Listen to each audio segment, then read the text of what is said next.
Bismillahirrahmanirrahim. Assalamualaikum warahmatullahi wabarakatuh.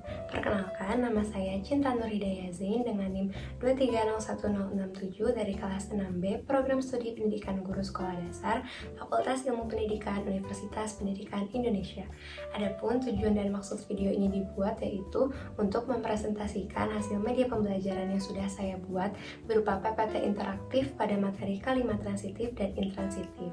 Adapun media pembelajaran tersebut dibuat guna memenuhi tugas pada mata kuliah pengembangan bahasa Indonesia di sekolah dasar oleh dosen pengampu Ibu Dr. Rina Heriani SPD MPD. Harap diperhatikan dan selamat menyaksikan. Baik, Bapak Ibu sekalian, di sini saya akan menjelaskan kegunaan dan juga fungsi pada media pembelajaran PPT interaktif pada materi kalimat transitif dan juga intransitif. Jadi, di setiap tombol ataupun simbol yang ada pada PPT interaktif ini dapat digunakan dan mempunyai fungsi. Seperti di cover ini ada tombol play yang dimana bisa dipencet dan akan mengarahkan kepada ke halaman selanjutnya. Nah, pada halaman selanjutnya ada topik pembahasan yang dimana isi dari PPT interaktif ini. Dan semua topik pembahasan yang ada di sini bisa diklik dan dia akan tertuju pada topik pembahasan yang ada di sini. Nah, contoh yang pertama yaitu capaian dan tujuan pembelajaran. Di sini ada capaian dan tujuan pembelajaran yang dapat Bapak Ibu sampaikan kepada peserta didik. Kemudian jika sudah disampaikan mengenai capaian dan juga tujuan pembelajarannya, bisa kita klik next. Ada pertanyaan pemantik, yang dimana pertanyaan pemantik ini bisa menstimulus siswa mengenai materi yang akan dibahas. Kemudian jika sudah mempelajari mengenai pertanyaan pemantik, selanjutnya ada unsur pembentuk kalimat. Karena materinya ini yaitu mengenai kalimat transitif dan juga intransitif, baiknya siswa sudah mengetahui dan juga memahami mengenai subjek, predikat, objek, ataupun keterangan. Dan di PPT ini saya menyajikan unsur pembentukan kalimat itu dari deskripsi dan juga contohnya, seperti itu. Kemudian jika hal ini sudah disampaikan, kita bisa next ke halaman selanjutnya. Ada materi kalimat transitif, yang dimana pada halaman ini ada deskripsi mengenai kalimat transitif, kemudian ada ciri-ciri kalimat transitif dengan tujuan agar siswa bisa membedakan antara kalimat transitif dan juga intransitif, yaitu dengan mengetahui ciri-cirinya. Kemudian jika ini sudah disampaikan, Bapak Ibu bisa next ke halaman selanjutnya. Ada contoh kalimat transitif.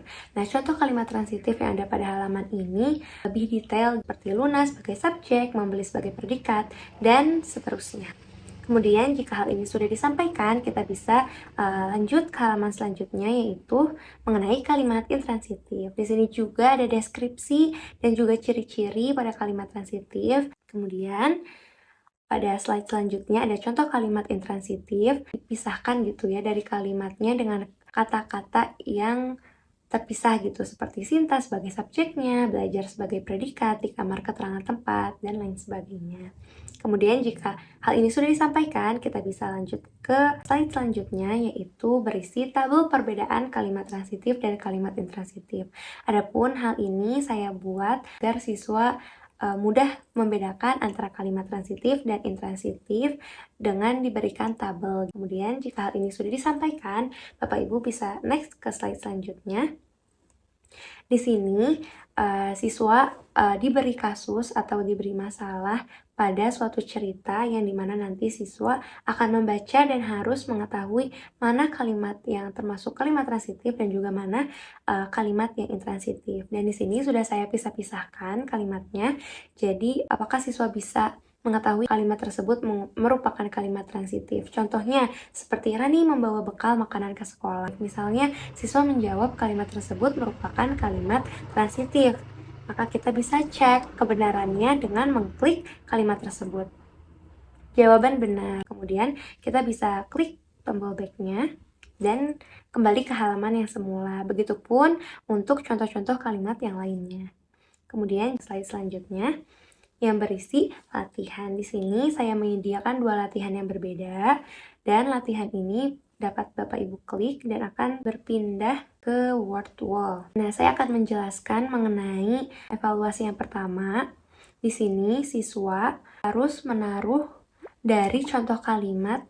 Kalimat tersebut mana kalimat transitif dan juga kalimat intransitif, yaitu dengan menaruh blok-blok ini ke tempat yang ini, seperti itu. Dan ini bisa ditaruh semuanya dan juga kita bisa submit mengetahui gitu apakah siswa sudah memahami kalimat transitif dan juga kalimat intransitif dengan baik dan benar. Kemudian untuk latihan yang kedua yaitu berbasis word wall, yang dimana pada evaluasi ini merupakan spin wall yang nantinya akan di-spin dan siswa akan mendapatkan satu kalimat. Siswa itu harus mengetahui kata tersebut merupakan kata transitif ataupun intransitif. Nah, misalkan memasak, siswa akan menebak itu kata dari transitif atau intransitif dan membuat contoh kalimatnya. Seperti itu. Kemudian jika sudah selesai melakukan kedua latihan ini, kita bisa lanjut ke slide selanjutnya, yaitu selesai. Mungkin sekian media pembelajaran yang saya buat dan yang sudah saya jelaskan. Semoga bermanfaat dan dapat dipahami oleh Bapak Ibu semuanya. Adapun kelebihan dan kekurangan pada media pembelajaran ini yaitu untuk kelebihannya yang pertama, menarik perhatian siswa dengan tampilan gambar, warna, animasi, dan video. Yang kedua, membantu siswa lebih aktif melalui kuis dan tombol interaktif. Yang ketiga, memudahkan pemahaman materi yang sulit dengan visualisasi yang menarik. Yang keempat, materi lebih terstruktur dan mudah dipresentasikan oleh guru. Dan yang terakhir, dapat digunakan kembali sehingga lebih praktis dan efisien. Kemudian untuk kekurangan pada media pembelajaran ini yaitu yang pertama, membutuhkan perangkat seperti laptop, proyektor, dan juga listrik. Yang kedua, pembuatan PPT interaktif memerlukan waktu dan keterampilan teknologi. Yang ketiga, file sering berukuran besar jika banyak animasi atau video. Yang keempat, siswa bisa lebih fokus pada efek animasi dibandingkan isi materi. Dan yang kelima, pembelajaran dapat terganggu jika terjadi masalah teknis pada perangkat. Mungkin cukup sekian yang dapat saya sampaikan, semoga dapat dipahami dan bermanfaat bagi Bapak Ibu sekalian. Saya Cinta Nuridaya Zain, pamit undur diri. Wassalamualaikum warahmatullahi wabarakatuh.